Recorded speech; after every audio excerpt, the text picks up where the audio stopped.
It's like, oh man, it's today. I called my son yesterday and wished him happy birthday. So that's fine, Dad, but my birthday's not till tomorrow. I said, well, last year I missed it by a day, so I called over this year. We're good? Okay. Welcome to the City of Eureka Springs BOZA and Planning Commission meetings. Today is Tuesday, August 8th, 2023 at 6 o'clock, and we are in the auditorium. Sorry, can you play your microphone? Oh, sorry. Could you hear me at all? A little bit. Okay. All right, we're going to go ahead and start out with our board of, we're going to start out with roll call. Tom, can you do roll call? Yes, Peter Graham, Susan Harmon, Here. Ann Salee, Here. Fergie Stewart, Here. Joe Hill. Here. I'm President Tom Buford. All right, let's stand for the Pledge of Allegiance. Pledge allegiance to the flag of the United States of America and to the republic for which it stands, one nation, under God, indivisible, with liberty and justice for all. All right, we're going to go ahead and move into our Board of Zoning adjustment. Approval of the agenda. I make a motion that we approve the agenda as written. I second it. All right, we've got a motion and a second to approve the agenda as it is. We have the opportunity for public comments. Did anyone, Sorry, can we take a vote on that? pardon? Take a vote on that approval of the agenda. Oh, told you I'm not with it today. All right, all those in favor of the agenda as it stands signify by saying aye. Aye. Any opposed? All right, public comments. Anyone for public comments? Nope. Okay. We have no unfinished business, so let's go into new business, which is our show cause hearing on 56 Hillside. Busby is the owner. This is a conditional use permitted property that was issued on 10/12 of 21. We have some ordinances on our books, and this one in particular has been in violation of 180 days as far as it relates to CAPC taxes. This was a CUP that was issued for 5 units, B&B in residential 1. So, Motion to discuss. Second. all right, so we've got a motion to discuss and we've got a second. So, real quick, does everybody understand exactly why we're doing the show cause hearing? Any questions as to the 180-day rule? I think it might be helpful for those listening in, just to give a little bit of background if you can. To have them come up or to, No, just for the public in general, as far as reasons for the 180-day rule. okay, all right. So I know that we have had an individual who has done our audits this year, so I'm going to go ahead and, are you comfortable with explaining exactly why we have this show cause hearing Oh, yeah. on this particular property? All right, Ann. So we, in our review of the bed and breakfast this year, we have approximately 19. 8 either are not advertising as B&B, not serving breakfast. We went to CAPC. We requested to find out their tax status, and I haven't heard on the other 11, but the 8 we got back have not paid their taxes, some since 2018. That is a pretty serious issue that has to be addressed. So just to clarify, the CAPC the city has a rule where if you have not paid your CAPC taxes, which is the advertising and promotion tax, which is 3% on all restaurant and lodging, if you have not paid that, then we can, if it's past 180 days, we can remove that CUP. So, and also to clarify, these are the findings that Ann had found during this audit. It doesn't mean that somebody didn't pay them. It just means that we have to have proof that they did pay. So speaking with Scott, there were several on the list that he didn't have any record of. Maybe the name was changed, maybe there's a new owner. Whatever the reason is, they have the opportunity once these letters go out, or had the opportunity once these letters went out, to go ahead and make that good with the CAPC. So it's just another means for us to make sure that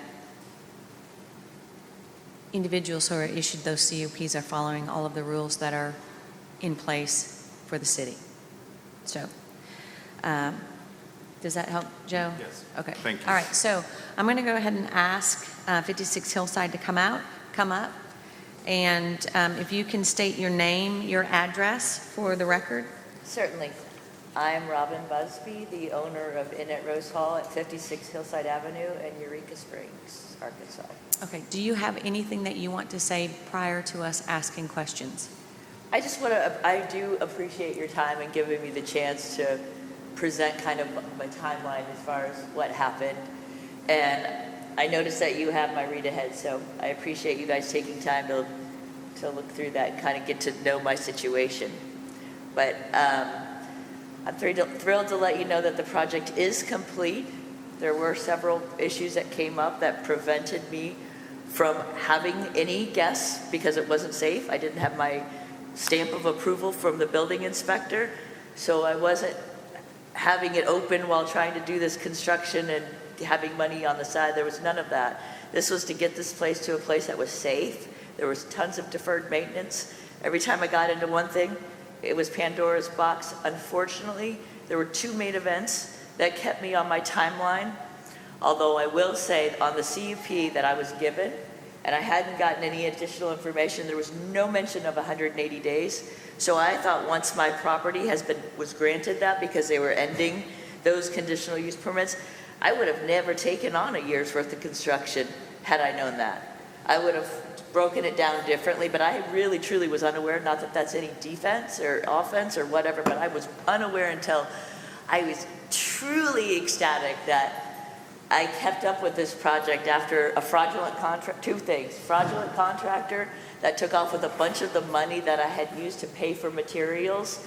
I had been paying the salaries of the gentlemen working on my crew, bought a bunch of beautiful materials to keep up to standards of this beautiful home that I had purchased. There were backlogs and backlogs and backlogs still from COVID and the pandemic. So he had reason to give me like a little squirrely why my things weren't coming, but after a while it was like, something's going on. I don't want to get into detail, but there's a lot. But anyway, between the building supply shortages and also the manpower, labor issues I was finding as a result of the greatest people I wanted to use, one of them was like, I can't even come see your project for 18 months. And I was like, oh. So I was trying to kind of general contract it all, and once the contractor ran off with my money, it's like, okay, we got the building, it was a stop work order, stopped, regrouped, figured out how to finish this on what was left of, because basically what happened is I had a very ripped up house. They did all the ripping up and none of the recovering before they ripped up the next, but that was how he was keeping me happy that there was work being done.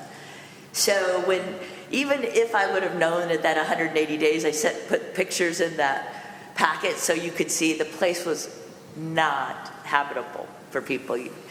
And I'm really excited that the place, with your blessings, will be able to open and let people and visitors use the space. I mean, it's lovely, it's safe, and it's something as a town we could be really proud of as a property.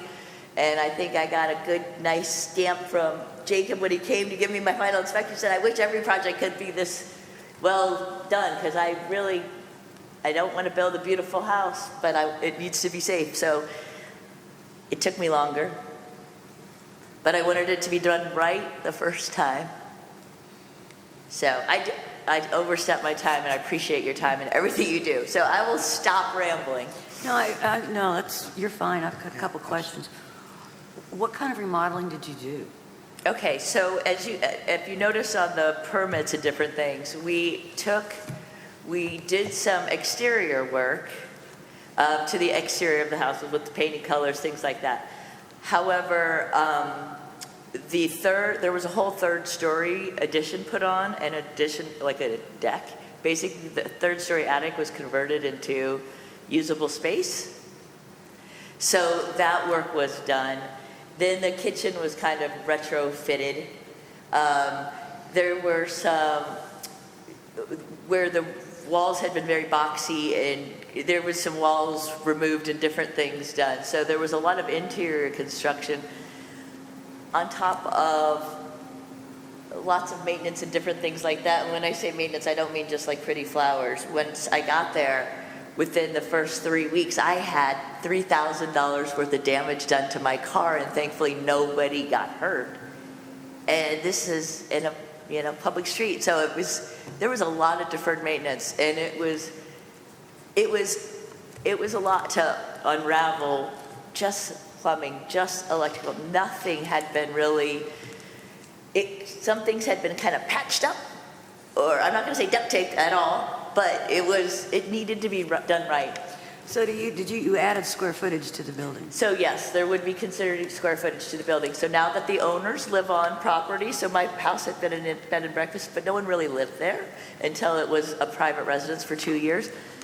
So there was a garage right next to a teeny tiny postage stamp bedroom that no real owner ever really lived there, but I'm really living there. And so I needed to make that garage a spot and a bathroom and a closet and things that I needed to be able to live there. So you live there? I do. And so how many units do you have? I have 5. And how many can you sleep? Well, I have king beds in each bedroom. I have 9 parking spots in front of my house, but I have 5 rooms that are those are the rooms that I host. But how many people can you sleep? I don't know as per like fire code or fire marshal. I mean, I don't have like bunk beds or day beds or sofa beds or sleeper beds in any of the room. So I don't know. Technically, if it were me and a bunch of kids, I could sleep a bunch of people on the floor, but as far as I sleep 2 per room. Okay. I don't know if I answered your question. No, that's Okay. fine. Does anyone else have any questions for her? Yeah, I do. So let me wind back a little bit. My name is Ferguson Stewart. But what I want to ask you is the original contractor. How did he become employed by you? What was that process?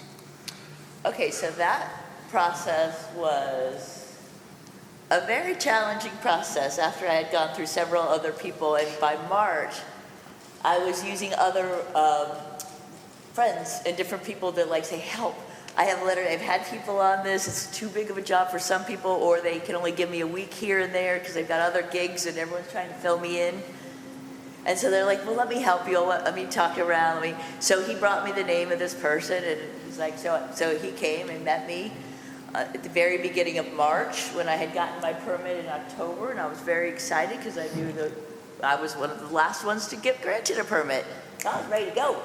But I was really having a hard time getting workers to do all the things that needed to be done. Yeah.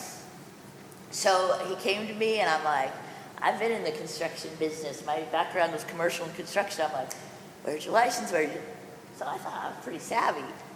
And I wasn't the only one that unfortunately got taken by this. Right. Mr. Acord, who hired him for several jobs, he really presented himself with all this. That Jack Acorn? Yeah, yes, he did. He got really, we both, so he's actually in jail right now. Not because of me, or not because, I don't know, because of him. Something else, he really was like, here's the stuff, here's this. Now, I did not make the call to check on the license. Okay. I didn't.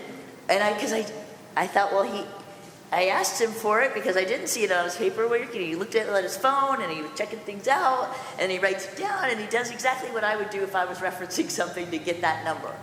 Yep. So I believed him.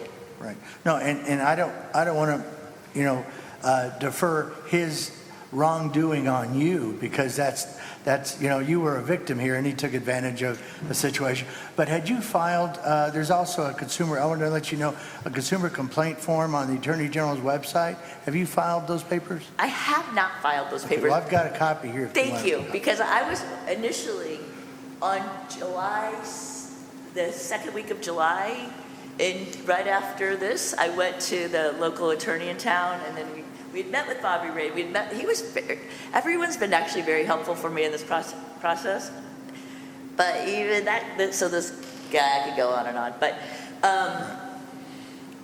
so they had mentioned that at the same time, because I'm like, this is a lot of real money. This is criminal. Like, I want my money back. And they're like, well, and I'm like, you gotta do something.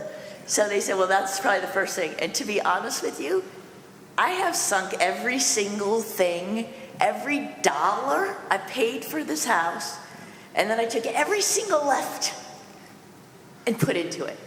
And now I really thought it was gonna be a 6-month project myself. Yeah. So I'm literally stunned, exhausted, and out of money. Sure. No, and I just want to give you some more information after talking to the Attorney General's office. They are having an uptick on the situation that you were brought into with fraudulent. And I was, I was glad that at least, Jacob Coburn, our came and just basically identified him to you, saying this guy isn't your guy. This guy didn't have a license. Well, that was actually, that at the time was Bobby Ray, because I don't know Okay. if you all, it was long history, but not that long ago. Right. There was a gentleman that this contractor hired that decided he was a building inspector. Wow. And literally before, and I can't remember all the stories, but he was literally making Bobby Ray's job a nightmare, calling Arkansas, the state, something. I mean, I don't know all the shenanigans. All I know, it was just so outrageous. Like, Yeah. If this hadn't occurred, if let's say you had the right person, do you think you would have made that 180 days? no, not with COVID. Okay, because of COVID. Okay. Absolutely, 100%. Okay. I think I have all my materials down.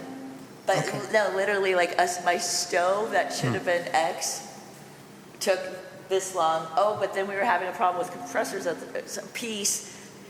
I mean, so no, not in 6 months, no. Okay. I wish. Yeah. I thought so. I banked on it, really. Does anyone else have any questions? Okay, I have a couple questions for you real quick.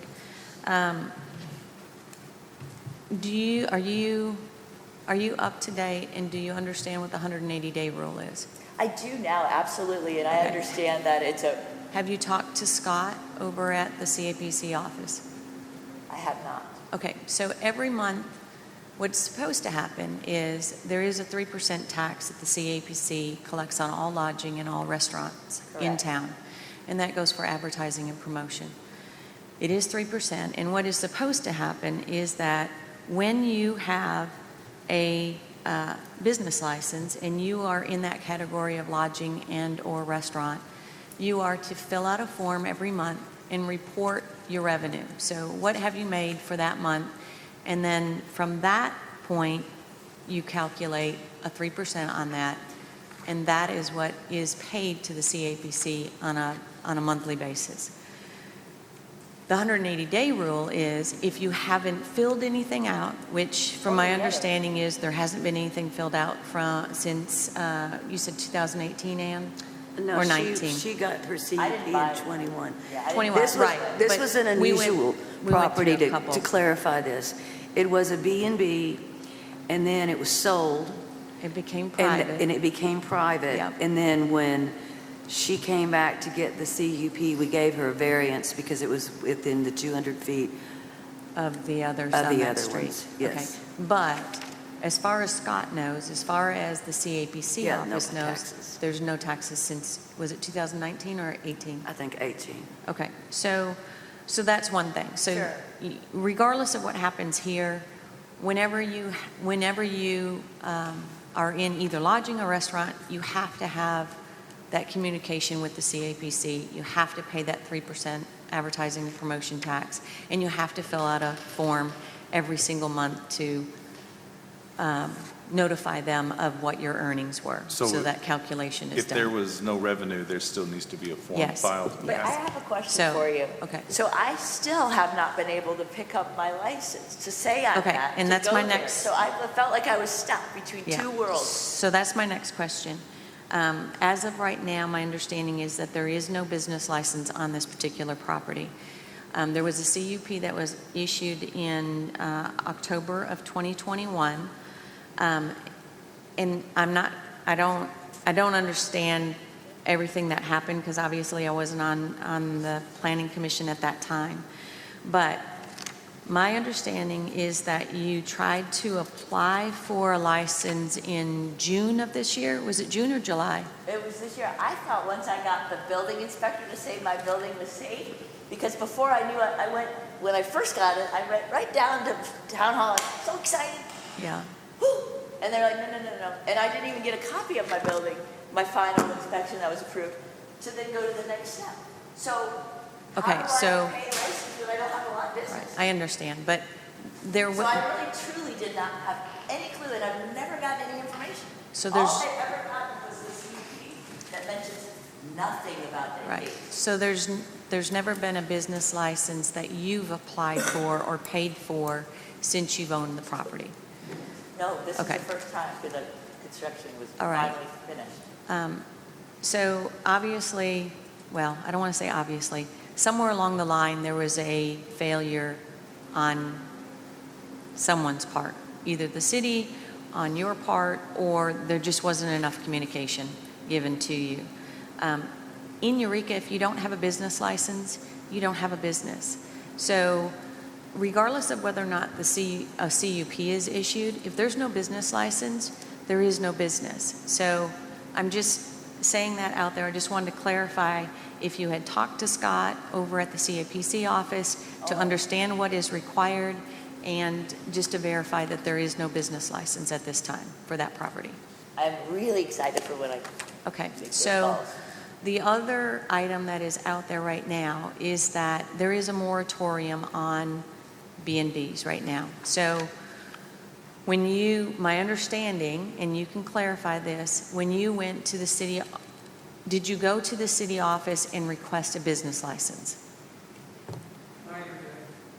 Well, you can come up to the mic. I'm just trying to get the information. Sure. So I went on her behalf. make sure you're by the mic, Steve. You identify yourself. I'm And yes, Steve Cobb, Yeah. citizen here in Eureka Springs. I went on her behalf when I found out there was a situation that had developed. And this was talked to the city clerk? to Ida, Oh, okay. the city clerk. And I've been working with Kyle, trying to sort through getting a business license. I talked to Scott direct, asked her if she was up to date on CABC Taxes. taxes, and he said yes. He wrote a email to Kyle that she was, because there was no way to collect. She wasn't open, so she couldn't collect taxes. So I don't know if that clarifies, but she. Okay, so when did you talk to the CAPC office and they told you she was up to date? What was the date of that email? Do you? I don't remember the date of that email. It was shortly after you had gone in to apply for the Right, business so the license. final inspector, Jacob, came June 20th. You'll have to go by the mic, Jacob sorry. came June 20th. I was so excited. I showered and got ready. Went down there and I get my business license, get all those next steps going. That was the first time I heard anything about it, because actually Jacob, when he had been at my house, said, "Oh, you everything's good with your CUP, right?" And I said, "Yes, they granted it to me." So I still understand it. I still have a CUP. Basically, you're saying you're going to rescind it. Well, what I'm asking is, I'm trying to get a timeline as to basically what I know is that you haven't We talked. jumped on this meeting, so June 20th, I found out there was a problem with my business license. We started making phone calls. I started panicking because I knew this project's a year and a half out, and every day I'm not open, it's another $1,000 I'm losing. Right, so there is no business license at this time. No. Is that correct, Scott? Okay, and we understand now that if this all straightens out, you will have to speak with the CAPC and make sure that that paperwork is done on a monthly basis. But again, there is a moratorium on bed and breakfast. It's still in effect until, is it the middle of August? It's the middle of August.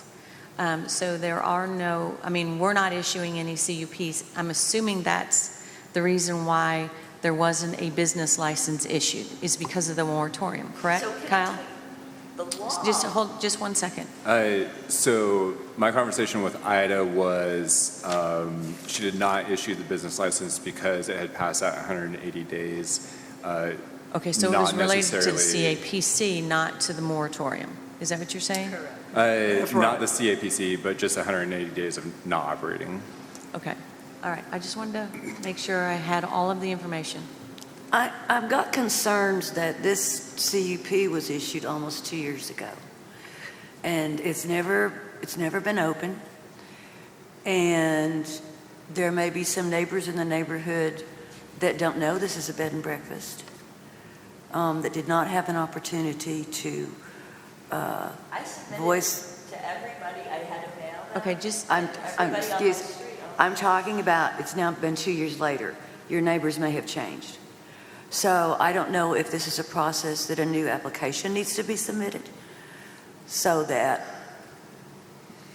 anyone new to the neighborhood, I mean, it's been almost 2 years. Arsenic and Old Lace is the only, that was bought about 1 month after me, and so they are new, and they are owned and run as a B&B, live there, and the Inn at, and then, so I'm the Inn at Rose Hall, and then the Angel was purchased about a year and a half ago.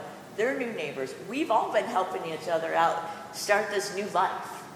It's not just about the B&Bs, it's about the entire neighborhood. So there's one other woman who lives there that built the property who owned Arsenic and Old Lace prior to that. Her husband recently passed. She still lives there, has a tenant underneath her, and that's who lives on that part of Hillside. And it's a private residence, private drive off of Hillside. And then if you look down on either ends of us, they're bed and breakfasts of where I live on Hillside. Not just the majority, but the vast majority are all pretty large that have at least 7 spots for that. We all have 7. I have more, but they have at least 7 spots for their properties. Yeah, but I'm not talking about the bed and breakfast, I'm talking about the residents within 200 feet. I would be happy to show you my property. I would happy to invite you all over to see the property. okay, so I think what I'm hearing is, Ann, you're questioning whether or not a new application should be applied for as far as the CUP. And what kind of my concern is, I can't, I don't want to say I can't. My issue is that there has been no discussion with the CAPC. And the reason for the show cause is because of the 180-day rule. And so there's been no conversation with the CAPC to find out what that process is to, so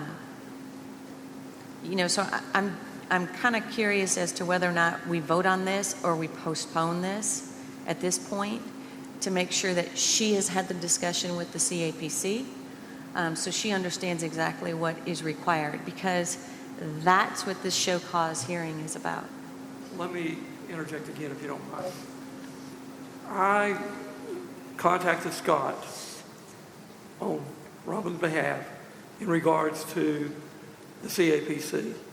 He wrote an email back to Kyle in regards to any taxes that were due. There was no taxes due because she wasn't open receiving revenue.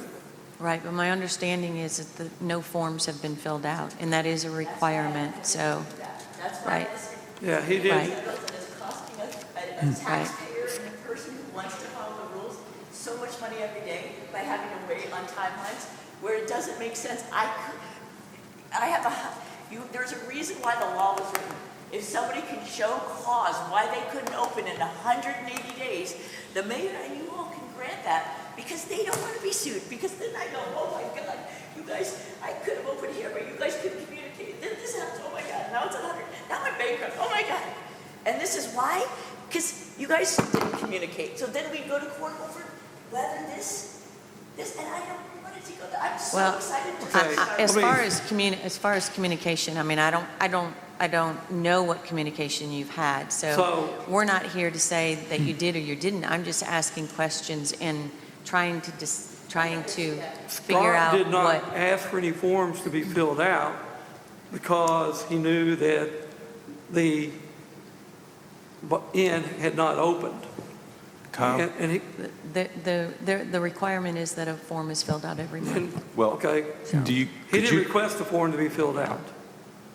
well, because- what I'd like to know from Kyle is what was in that email from Scott, if anything, about this situation?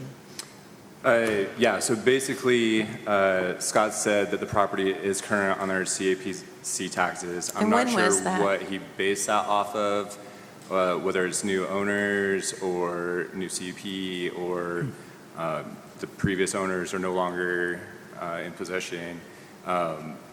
But yeah, that's basically what he communicated. So has he followed up and said now, for the reason we have a show cause is because we're saying that we went past the 180 days. So did he follow up again and say that there were no taxes paid? No, there was just the one email.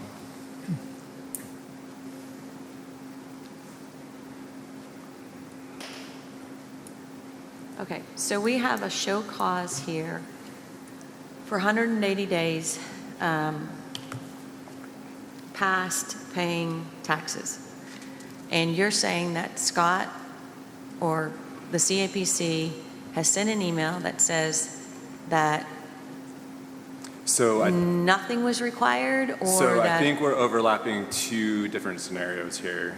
So there was a scenario where we're doing the audits on the CAPC Yeah. taxes, and this show cause hearing came up before I sent out those notification letters.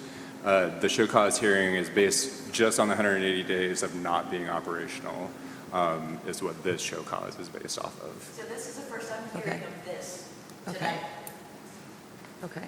So And is that correct as far as what the... Well, I think what I struggle with is the fact that the CUP is 2 years old. And I know that when I was doing research, it showed in that Rose Hall was permanently closed. That was where the red flag, that was the first I had heard of this. And then I hear that we're asking for a business license. Okay. So I don't know if we have anything in our ordinances that once you get a CUP, you have so long to get a business license. I mean, you just can't hold on to a CUP and not use it. Right. Okay, so what I'm going, what I'm thinking is that we have the opportunity to either allow the CUP to continue, just straight out, say, okay, this is a good CUP, we're going to go ahead and allow it. Or we're going to allow it with a condition. And the condition is, we've got X number of days to make sure that there's a business license. We have X number of days to make sure that we've had a discussion with the CAPC so that we understand exactly what is required of us. Is there anything else? I mean, does that, I mean, you guys Yeah. give feedback because, Right, I mean, fellow commissioners, yeah, if you look at section 14.08.05, non-conforming uses, and go to section I, What page are you on I'm first? sorry, 423, page 423 is the page. And section I actually is the language that's in the ordinance, that's in the, so if you wanted to go over, that's really the language right there. okay, which one? I? I, yeah. And 180 days is listed there. Okay, but again, we have the opportunity Yeah. to decide either to allow her to continue with the current CUP. I know Ann had suggested she do a new application, or we just say, okay, your CUP is good, the 180 days doesn't matter, or we say, we've got some conditions, meaning within X number of days, they can follow up with Kyle and make sure that, they've had the discussion with the CAPC, they understand exactly what's required as a lodging facility, and a business license has been obtained. What else do we have? We've got a certificate of occupancy that's over a year old, correct? No, the certificate of occupancy was issued in June of Was this it year. June? I thought I Yeah. saw 22 on it. 23. I've been keeping up with it. This project was never Okay. abandoned. Yeah, page 4 in the packet is the Okay. new June 6th certificate of of 2023. occupancy. Oh, okay, okay. So if we, Well, these are the suggestions right now. So Okay. the commission will have to make a motion and a second, and then vote on whichever option Okay. they think makes the most sense. Hold on just one second before you go. I've got a conditional use permit, which was the 10/12 of 21. I've got a certificate of appropriateness from the Historic District from 2/28/22. I've got a building permit that expires on 3/1 of 24. I've got another one. Okay, so I don't actually have a copy of the, do I? He's in there. No, I know the CUP, I already mentioned that. Do you have the certificate of appropriateness or Occupancy. occupancy? I think it's on the one attached to our agenda. Oh, Yeah, is it? it's Okay, so on- it's not in this. Page 4 of your agenda, yeah. Yeah. And this is truly, this is the permit I was given and the only permit. Okay, I've let got me it, Kyle. interject one more thing. The CAPC was not ignored. I went to Scott and say, we can't get a business license because of the 180 days. He didn't ask for any forms to be filled out. He sent an email hoping that the city would go ahead and grant the business permit so they can start operating. So we didn't ignore Scott or the CAPC. We just didn't get any other feedback than the email. How about that? So when I say that, I was here under my show cause notification.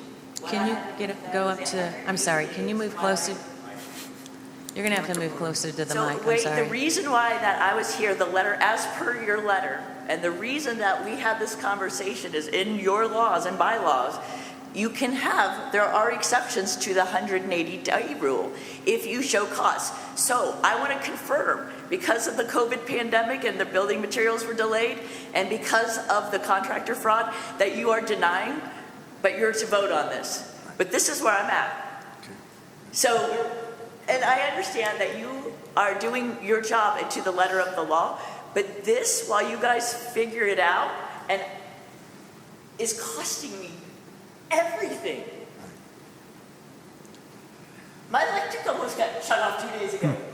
I understand. I'm just trying to I know, like but this put all is- this but I hope information that out. you understand the breadth of when you guys aren't understanding why I couldn't go to the next step, and that we're here for a 180-day construction, why I haven't gotten the business license. It was construction.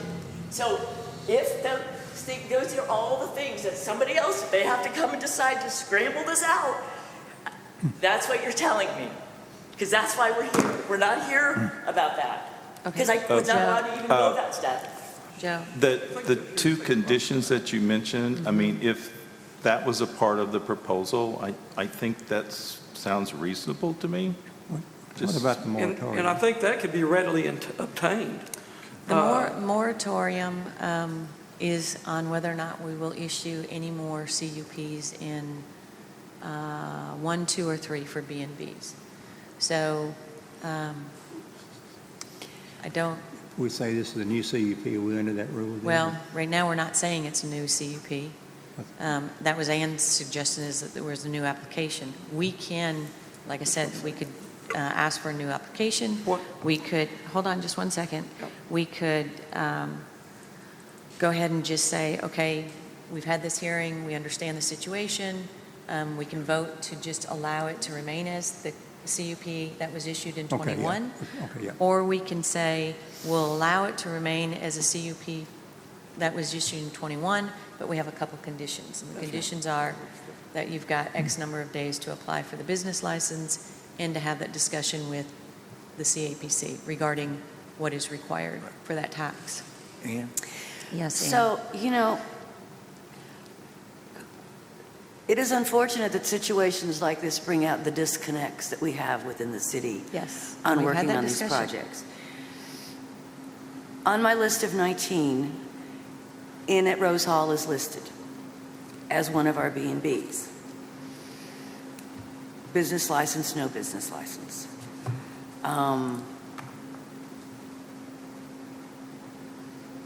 I think it would be maybe in everybody's best interest to make a motion to allow her to get her business license. We take from this and we can clean up our codes a little bit. We were unaware of what's going on. She's obviously unaware of many things that should have happened. We also had a change in administration. Right. So we have a lot of variables here that a lot of things fell through the cracks. Well, and I know I've had this discussion with Kyle too, is that when we issue a CUP, I really do believe we need to follow up with that administration list on there. Not that it's our responsibility to do that, but I think as a courtesy when people are coming to us and getting a CUP, that they understand, because maybe they haven't heard it from the city, maybe they haven't heard it from the CAPC, but the more times that everybody is giving the same information as far as it, on the administration side, the better it is, because people will understand, what is required. And again, you're right, there has been personnel changes, and we ourselves have been trying to update forms because there are things on there that we think could help us do our job better. Okay. So we know there are things that aren't correct. So you said you didn't quite make a motion because you left it up in the air. I do want to make a motion. I want to Okay. just say one more thing. If your B&B sleeps more than 10 people, you have to have your kitchen certified by the health department. I don't know if you know that, but I want to just let you know that right now. I make a motion that we Approve the variance? we move forward with allowing the business license on the condition that she gets the business license and is set up with the CAPC within 30 days. Okay, can I just say one thing? I think what we're doing is we're allowing her to continue her CUP that was Continue. issued in 21 with the condition of that she gets a business license within 30 days and she Okay, has a I remove my conversation. motion. I'll make another motion. Okay, I make a motion that we allow her to continue with the CUP issued in October of 21 on the condition within the next 30 days, she gets with Scott, gets that set up, and gets her business license. Second. okay, so we've got a motion and a second for the CUP that was issued in 21 to continue, but there is a 30-day caveat on the discussion with the CAPC and getting a business license through the city of Eureka Springs. Okay, so that was the motion, and we've got the second. All those in favor signify by saying aye. Aye. All those opposed? All right. Congratulations. Thank you for your time this evening. Thank you so much. Sorry, we just have Good to, luck. we have to go through the, yeah, There's a lot yeah. that I know. Okay, that Kyle. I appreciate, and I really would, I truly think this, is I'm proud of this place now. Really, I would love for you to come by, and if you have concerns about the neighbor, please, we're good. We're all friends. I really would love for you to see it. I think you guys will be happy. I think you'll be very happy. We wish you the best of luck. Kyle, so very much. Kyle, is there any Welcome. paperwork that she needs to do anything with this hearing? No, I don't have any paperwork to sign. Okay, will you make sure that an email goes out to them that, Yeah, I that will get with confirms? Steve and I'll Yeah, get something so set we up. can just make sure we have what the motion was, what the conditions are, and then there's a follow-up to say that these things have been done. Yes. Because you'll be able to contact Ida and you'll be able to talk to Scott. Okay. Thank you. All right. We will All get right. that done prior to the 30 days, so. Good deal. I'm excited, I'm really. Thank y'all. All right. Thank you, guys. Thank you. Thank you, guys. Okay. Anything else on this? Okay, so. Motion can I- to adjourn. Thank you. Can I get a second? Second. All right, motion to adjourn, motion and a second. All those in favor signify by saying aye. Aye. Any opposed? All right, so I'm going to say aye as well. Our Board of Zoning Adjustment is closed. All right, we're going to move into Planning Commission. Couple things. We've got the approval of the agenda. I've got a couple things just to amend that agenda. Under Commission Business, number one, we've got approval of minutes July 11th. Regular meeting, we need to add July 13th as well. I mean, June. Right? June 13th. I'm going to ask on number 5. No, I'm going to let Kyle do that. Okay. I'm going to, on number 6, the FAR discussion that we wanted Jacob to be here for. Jacob's out, has been sick, so he will not be here. So can we postpone that until our next meeting? So that's number 6. And I think that's it. So Can I make one change? you want one also? more change? If we could move the sign ordinance discussion to the next meeting also. Okay, so 6 and 7 are being postponed to our next meeting, and then the addition of the July 13th minutes on number 1, I mean, June 13th. or July, June. is it June? Yeah. Okay, you've got July on here. Oh, sorry. Kyle. Okay, June 13th and June 11th. July. What? One's for June and one's for July meeting. Is one for June and one for July? Yeah, Okay, it's on I'm the reading corner, the it's on the top. corner. Okay, yeah, you're right. Okay, June 13th, July 11th, approval of the minutes. All right. I make All a right. motion that we approve the minutes, the agenda as modified. I second. All right, we've got a motion and a second to approve the modified agenda. All those in favor signify by saying aye. Aye. Any opposed? All right, so let's go to public comments. Anyone for public comments? We only have one body out there, Amelia. Do you have any? Come up to the mic if you do. Yeah. All right, so, no? Okay. Okay, all right, so state your name and your address. Okay, I'm Amelia Irwin, and my residential address or my business addresses? Do your residential.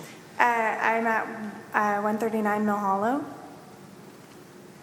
So I guess my only comment is that I was one of the people who received the first letters to cease and desist for having been out of Compliance.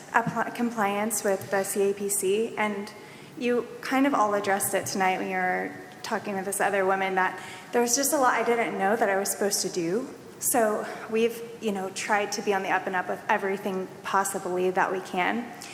What it ended up being was that my tax money through Airbnb, which I do all my business through Airbnb because I have 2 children and we homeschool and we have businesses, and I don't have a lot of time and energy to kind of try to figure the rest out. So going through Airbnb allows taxes to remit directly to the city. That's helpful for me so I don't have to keep up with the bookkeeping headache, and it also just gives me one platform to be able to talk to my guests and helps me kind of keep my head straight about me, right?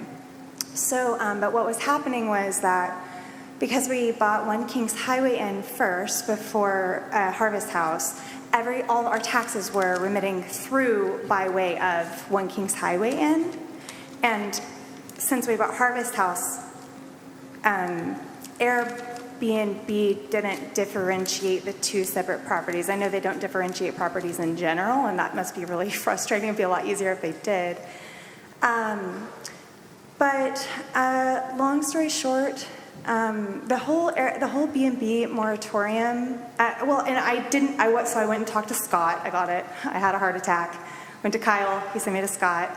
My heart was jumping out of my chest, and I was just in a state of panic. So my comment on that would be like, it would have been helpful instead of a cease and desist immediately, maybe like something a little gentler, like, hey, you need to make sure that you've talked and you're up to date with CAPC, because it was really pretty harsh the way it felt coming through. So that is the nature of my public comment there, I think, is just when you're going, and so I'm here today to figure out what's the next thing that I need to be very vigilant about, because like you guys have already shown and spoken to, is that there are a lot of different rules coming from different places, and for the people who really want to be above board on those, and I think most people do, it's just really hard when you have all these different angles to try to figure out what to do, because both our tourist lodging and our bed and breakfast were grandfathered in. So I was told when I went in the very beginning of buying our businesses, by Glenna and by Kylie? Anne, Oh, Anne. and anyone I could get my hands on. I just was trying to get all the information I could, and I was told we never needed to apply for a CUP. And my understanding, and I can't say certainly that I was told this, but certainly my understanding was that I didn't have to worry about the CAPC because we were grandfathered in. I knew that we remitted taxes, but I didn't know that the CAPC didn't have that agreement already going on with whatever city entity that balances these taxes, right? So I didn't ever know about this form I was supposed to fill out monthly. Now I know. I've actually also been working on for the last 6 months. I'm still not quite there, but getting all of my stuff to a bookkeeper so that I can kind of try to keep my own sanity a little better. So now I'm going to give it to the bookkeeper. Hopefully the bookkeeper will do it better than I will on a monthly basis and send this in.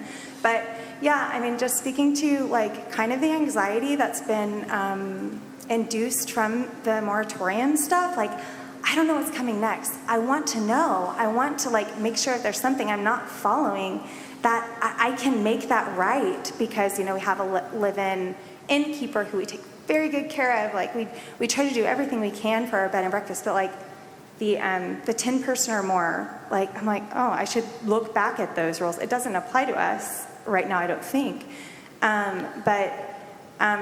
I've wished several times that there was like a central place where these could just be like, is it a Facebook group? Is it a whatever? Where people can just do some more like networking on a personal level. Like when I came to the meeting today, I went into the auditorium because that's where I had been before in a meeting, I don't know, a couple of years ago. I'm like banging on the door, I'm like, it's 6 o'clock, like where do I go? And there's no marking on the door, and I come around, I don't even know if that's a utility door or what, but like, y'all are kind of hidden down here. Like, I'm just like, we want to do our best, but like, we need some better signage in a metaphorical sense. I appreciate you coming in and giving us that information, because I think these are things that we have known about for a while. And just FYI, planning does have its own website. It's in the works. So the city sometimes is kind of hard, and I know I don't need to say all this right now, but the city site is sometimes hard to navigate, to find out what is required of you. So the goal this year is to finish up some things to make it easier. And like I mentioned, giving a sheet of information of these are the things that you need to do when you get a CUP or whatever we do here at this table, I think will help. So I appreciate you saying that that those have been some issues for you. Right. So, Yeah, and we didn't mean to scare you, but No, yeah. these are audits that are done typically on a yearly basis. And this year they were done a little bit differently, but at the same time, It got my attention. Yes. So thank you, So Amelia. that part worked. Yeah. Okay. I think that's it for now. All right, thank you.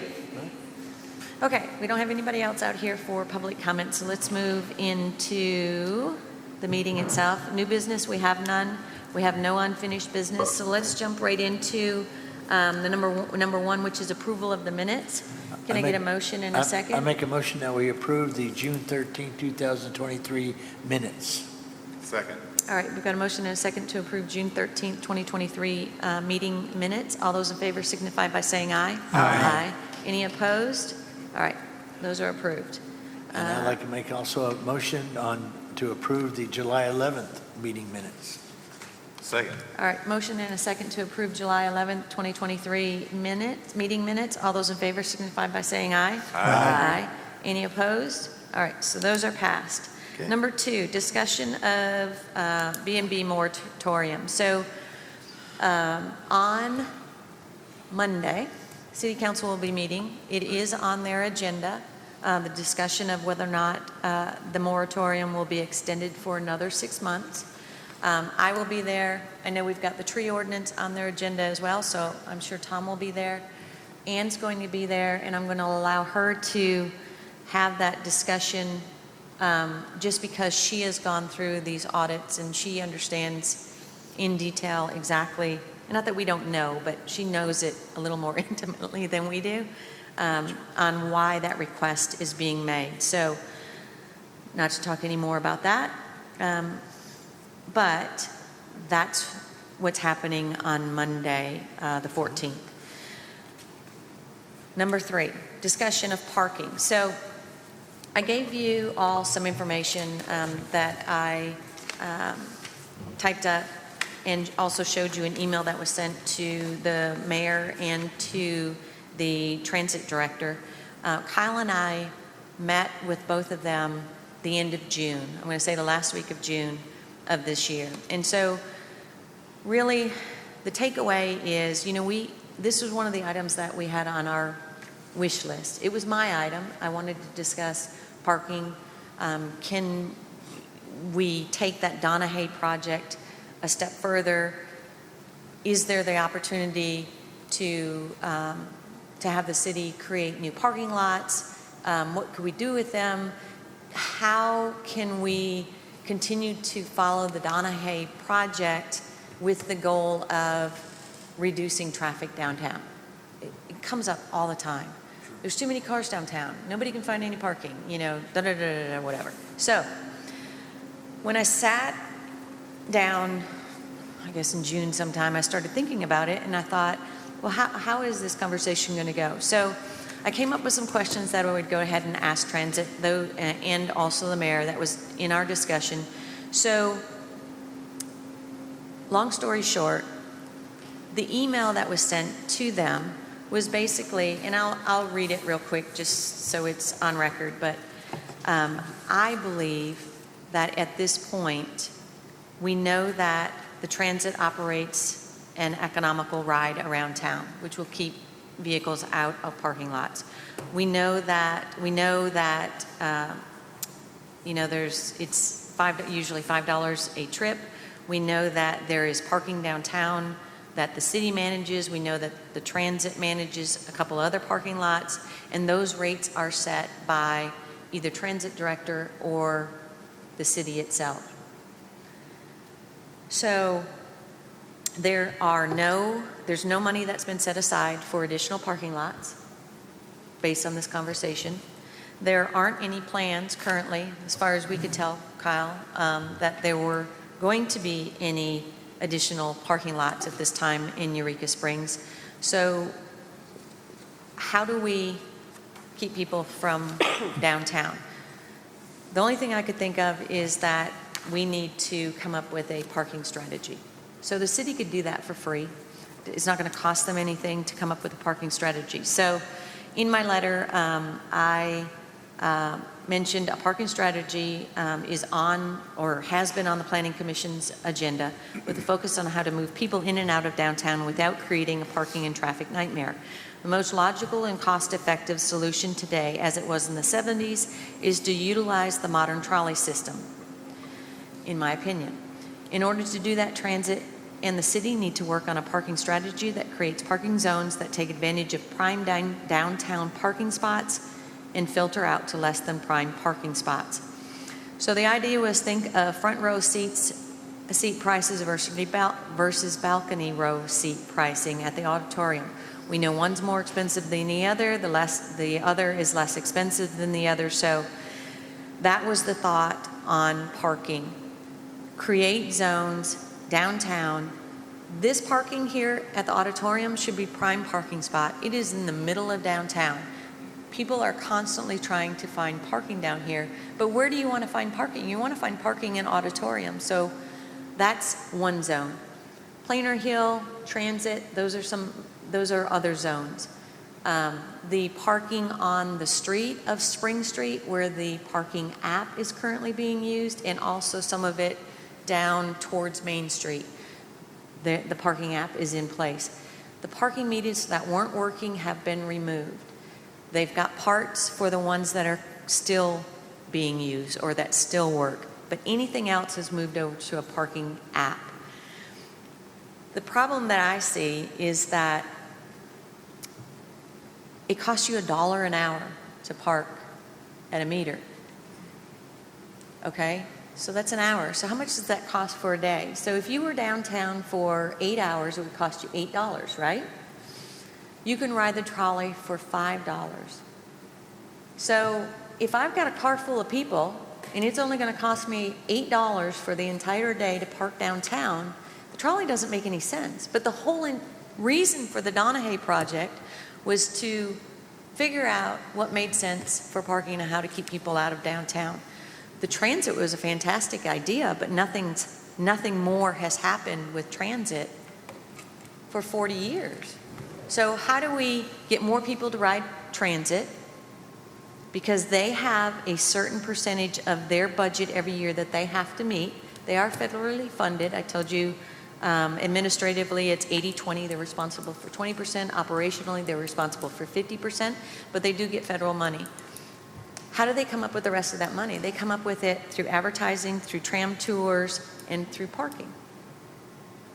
So to me, it just seems like the city and transit need to work together with a parking strategy that takes advantage of those zones and never, ever has parking cheaper than the trolley.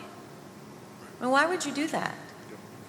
Maybe it made sense from 40 years ago. I don't know.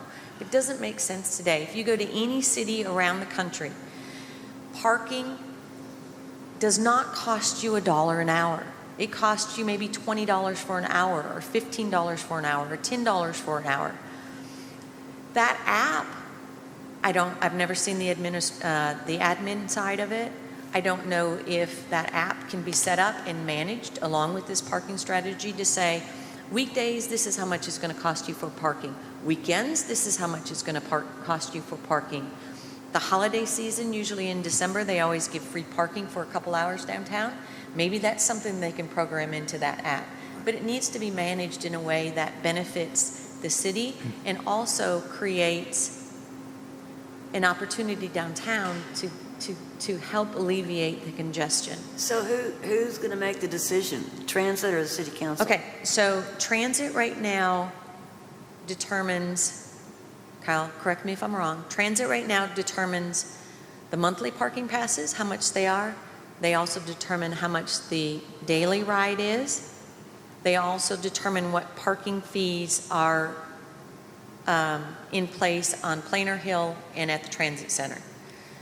The city determines the app prices for the parking app, and also like the auditorium parking, which is, I think, leased, because there's a lease in place, I believe, because we had to vote city council on what the rates were, and I think down on some of the others. Does that also include the private lots?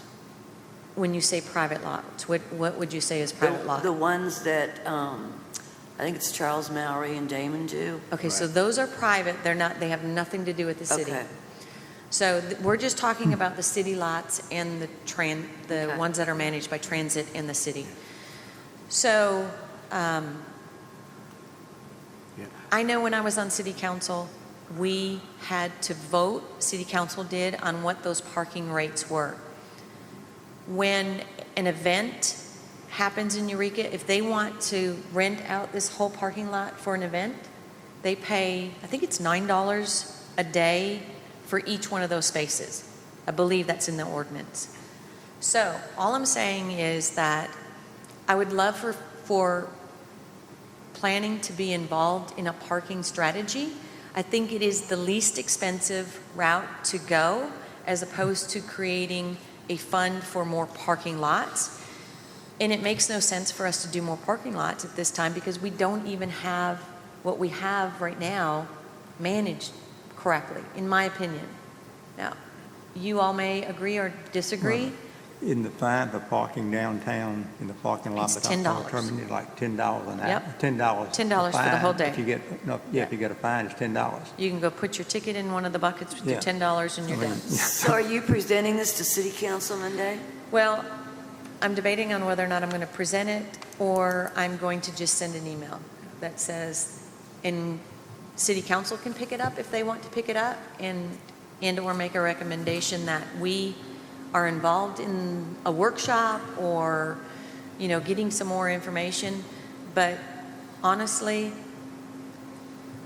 again, it comes down to, why would we ever allow somebody to park for something that's less than our trolley?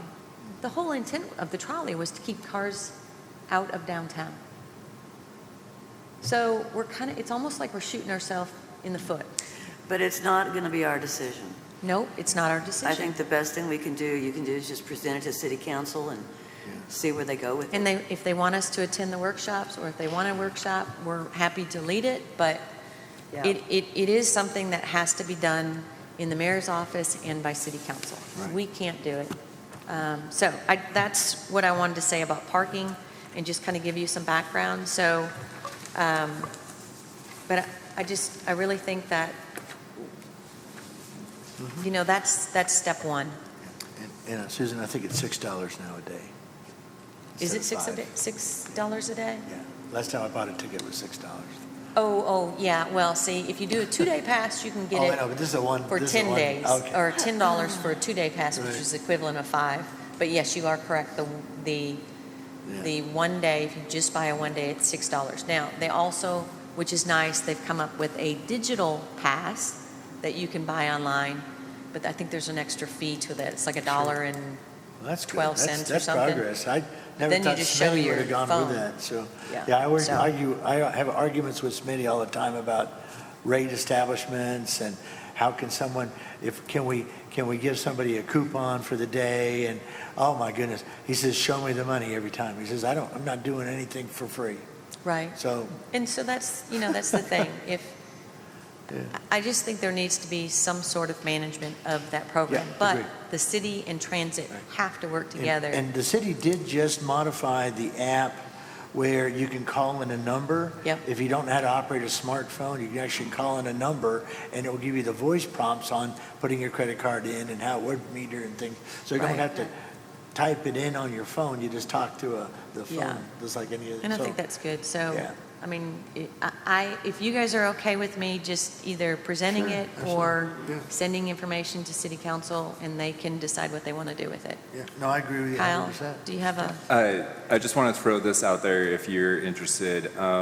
So the Main Street Eureka Springs, part of their mission yes, is... which is another reason why this came about. Yes. So part of their mission is looking at economic development, and they are looking into bringing somebody in to do a parking assessment.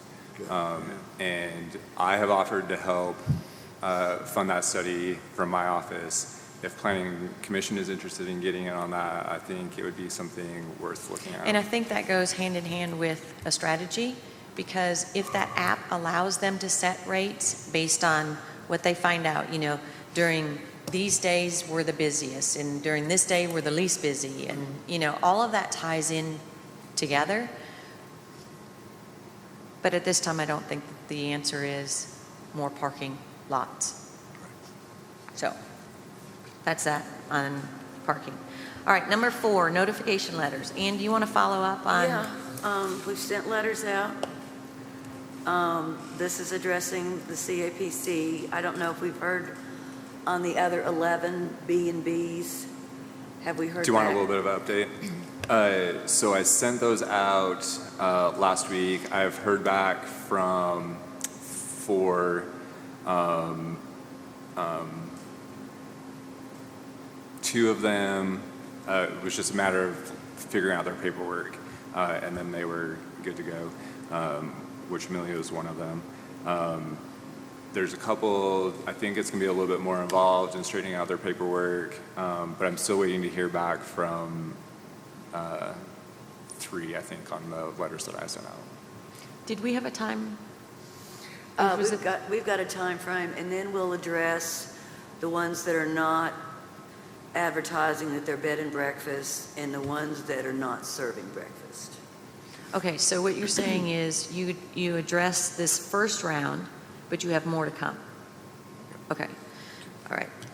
Yeah, it's not our intent to,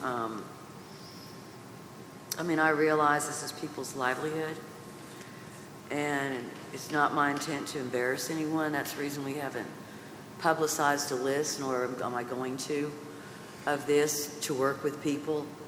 It is a little concerning to sit here and realize that information, when it's a grandfather or even a CUP, that information is not shared, of what the processes are, of what the expectations are.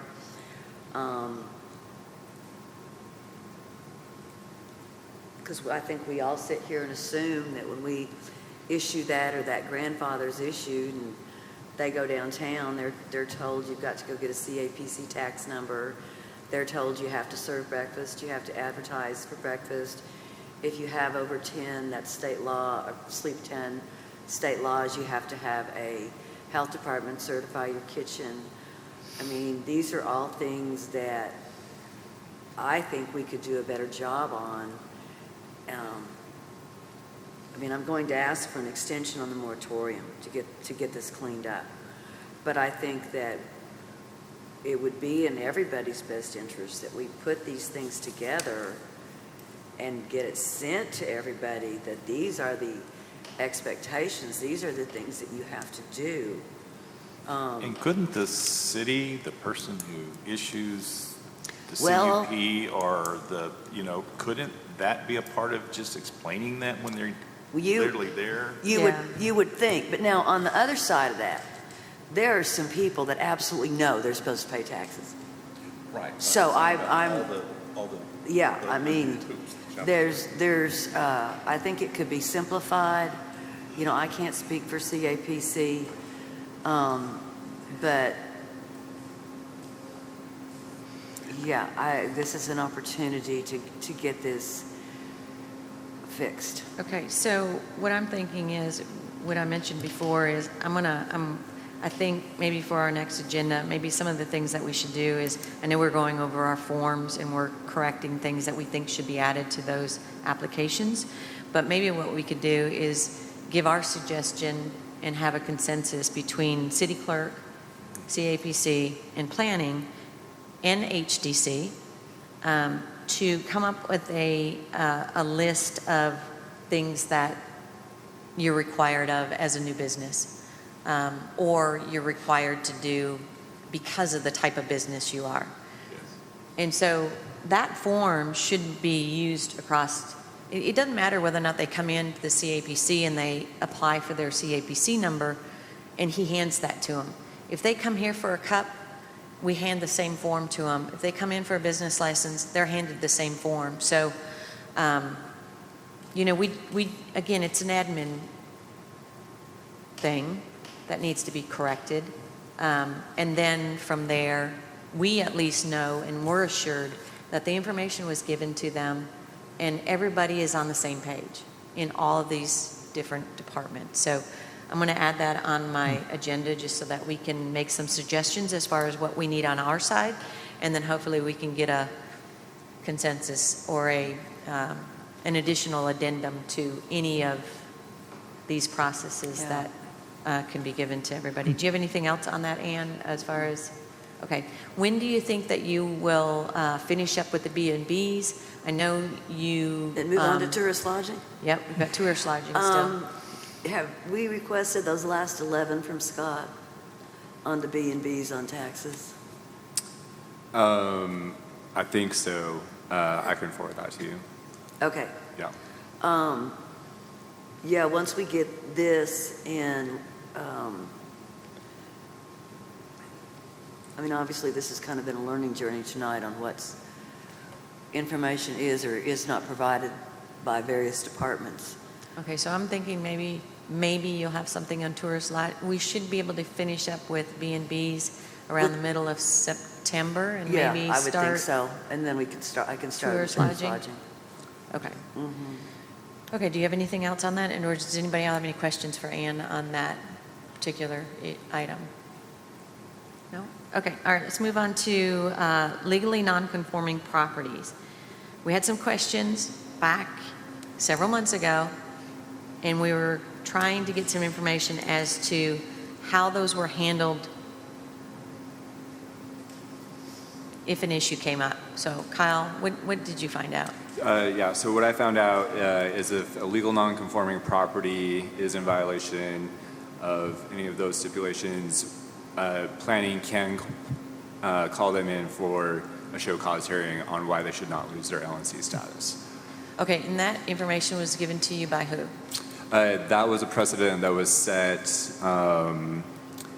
with the Veranda Inn a few years Yeah. ago. Back in the That was, day. the veranda was brought in for CAPC Yeah, no, I taxes. was there. I remember Yeah, that that one. Okay, so based on our, okay, so let me just say this. Based on the way our code is written, if you'd never been on planning and we'd never had this conversation, would that be as clear to you that that was the process based on our code? So we need to review our code. Yeah, For that particular item. Yeah, I was not able to find anything in code that specifically dealt with revoking an LNC status. Okay, so I'm going to add legally non-conforming Right. That's what We we could said. just do a whole chapter on verbiage. verbiage on P and PC, all that, yeah. Okay, so it's just an update I'll add to our agenda. Okay, all right, so anybody else have any questions about that? All right, so let's go to number 8, because we got rid of 6 and 7. Okay, good. We are now on number 8, so, September 12th. and you're going to do a follow-up on notification letters, right? Yeah. Okay, we're hopefully going to get Jacob in here for the FAR discussion. Right. We're going to Sign it. start coming up with a list of requirements that you have to do as a new business or an existing business as a reminder. Don't forget, you have to do this. Don't forget about the 180-day rule. Don't forget about what? Would it be, what about having a list of all things you need to do and have a checklist and give it to the realtors in town when they sell a property that says, here's the things, you have a trio, don't you have this, and you have this. Of course, a lot of them wouldn't apply, but they could at least be one sheet that tells you. We could do If you're that. B&B, if you're tourist lodging, if you're historical district, because Right. And we've got the planning site, so that could be up on the planning site as well. And then once the city gets a new website, hopefully it'll all be there too. Well, and I think too that the business license is the first step. Well, is Well, the the business? CUP may be the first step. Yeah, I was going to say, that's what I think. Whether it be CUP, grandfather, business license, at that point of contact, something needs to be presented as a checklist that these are the things that you must do. And I think that somewhere there needs to be acknowledgement that they have received this. I think there is an opportunity for us to put it in code. And the reason for that Well, is that'd because be then the best thing to it's do. on the city website. I don't know if that's an ordinance or if that's just going in code that we currently have, but I think that is some place where it's permanent and we're not relying on somebody to And give change you in a piece of administration, paper. I think you're right. That way it doesn't slip between the cracks. So, I mean, maybe that's not attainable, but maybe it is. So I think that's somewhere Yeah. we need to make sure it's done, so. Okay, so I have that. I have, we're going to put the legally non-conforming verbiage on our agenda as well, to have a discussion to start that, to make sure it's clear in our code. Right.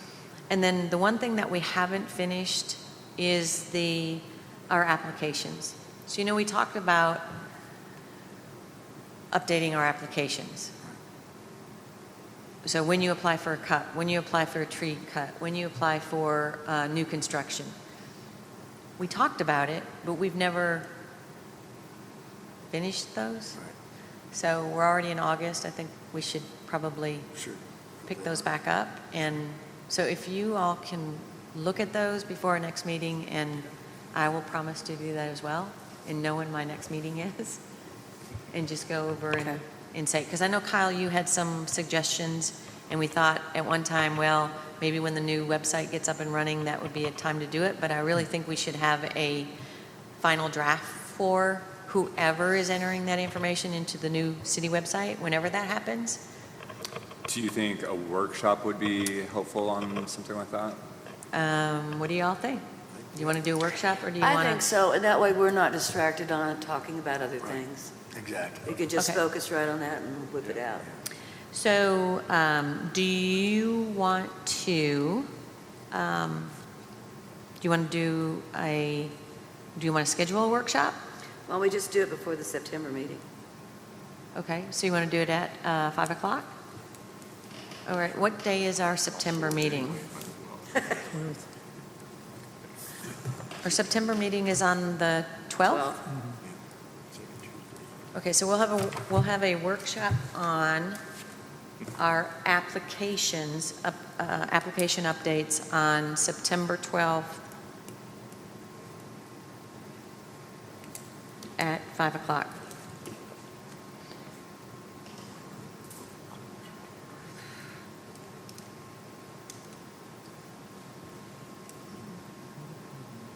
All right, anybody else want to add anything to the agenda? Kyle, do you have anything? Can we put the mayor's sign ordinance back on? Oh, yeah, that's right, I forgot about that. Thank you. Okay, are you wanting to speak to this, or is he coming to the meeting?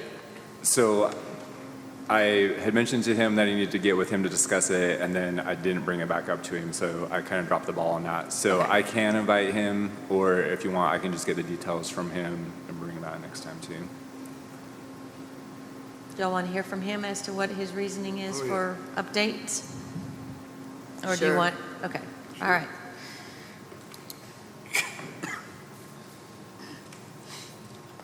Anybody else have anything? I mean, that's already 1, 2, 3, 4, 5, 6 items again. it's enough. Good? Okay. Okay. Commissioner comments. We'll start with Ann. I don't have a thing. Joe? Nope. Tom? No. Fergie? Yeah, I got something. You Anyway, always have I know, something. I know. So one of the main themes I keep hearing is people not understanding the process of new licensing. So one thing I would love to see is the Chamber of Commerce stepping up, and maybe Main Street stepping up and hosting city halls, or whatever you want to call them, town halls, to help new businesses understand the processes, and we could maybe be there too. But again, that's what needs to happen, and it's not happening. Obviously, we're hearing from the public that they don't know what the process is. It's very confusing to them, and I think that's where it should belong, is the Chamber of Commerce, the Main Street, to bring those businesses together. And they know the new business, at least they should, you would think, but bring them in, and that's what I'd love to see. And so I think that's one thing we could do.